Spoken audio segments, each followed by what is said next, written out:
ഉപതെരഞ്ഞെടുപ്പിന് തലേദിവസം അച്ചടിച്ച ഇടതുമുന്നണി പരസ്യത്തിൽ സുപ്രഭാതം പത്രത്തിന് വീഴ്ച സംഭവിച്ചതായി കണ്ടെത്തൽ. സുപ്രഭാതം ചെയർമാനും സമസ്ത പ്രസിഡന്റുമായ ജിഫ്രി മുത്തുക്കോയ തങ്ങളാണ് വീഴ്ച സംഭവിച്ചതായി അറിയിച്ചത്. വീഴ്ച വരുത്തിയ ജീവനക്കാരെ ജിഫ്രി മുത്തുക്കോയ തങ്ങൾ കർശന ഭാഷയിൽ ശാസിച്ചതായും പത്രക്കുറിപ്പ്. നവംബർ 19-നാണ് പാലക്കാട് മണ്ഡലം LDF സ്ഥാനാർത്ഥി സരിനെ പുകഴ്ത്തിക്കൊണ്ടുള്ള പരസ്യം സുപ്രഭാതം പത്രത്തിൽ പ്രസിദ്ധീകരിച്ചത്. അതിൽ കോൺഗ്രസ് പ്രവർത്തകനായ സന്ദീപ് വാര്യരുടെ ഫേസ്ബുക്ക് പോസ്റ്റുകളും ഉൾക്കൊള്ളിച്ചിരുന്നു. ഈ പരസ്യം പ്രസിദ്ധീകരിച്ചതിലാണ് ജീവനക്കാരെ സുപ്രഭാതം മാനേജ്മെന്റ് ശാസിച്ചത്. ഇടതുമുന്നണിയുടെ പരസ്യം സമസ്തയുടെയും സുപ്രഭാതത്തിന്റെയും നയനിലപാടുകൾക്ക് നിരക്കാത്തതെന്ന് കണ്ടെത്തിയതിനെ തുടർന്നാണ് നടപടിയെന്നാണ് വിശദീകരണം.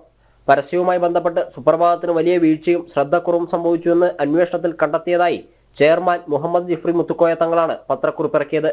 സുപ്രഭാതത്തിന്റെ നിലവിലെ നയമനുസരിച്ച് LDF-ന്റെയും UDF-ന്റെയും പരസ്യങ്ങൾ പ്രസിദ്ധീകരിക്കാൻ അനുവാദമുണ്ട്.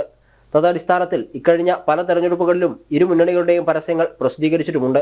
എന്നാൽ പാലക്കാട് എഡിഷനിൽ ഇടതുമുന്നണിയുടേതായി അച്ചടിച്ചു വന്ന പരസ്യത്തിന്റെ ഉള്ളടക്കം സമസ്ത കേരള ജമിയത്തുൽ ഉലമയുടെയും സുപ്രഭാതത്തിന്റെയും നിലപാടുകൾക്ക് നിരക്കാത്തതായിരുന്നു.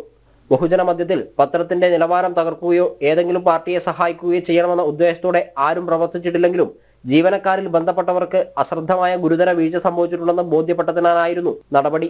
ഇത്തരം തെറ്റുകൾ ആവർത്തിക്കുന്ന പക്ഷം മുന്നറിയിപ്പില്ലാത്ത ശിക്ഷണ നടപടി ഉറപ്പായിരിക്കുമെന്നും താക്കീത് ചെയ്തിട്ടുണ്ടെന്ന് ചെയർമാൻ വ്യക്തമാക്കി. ജനം, കോഴിക്കോട്.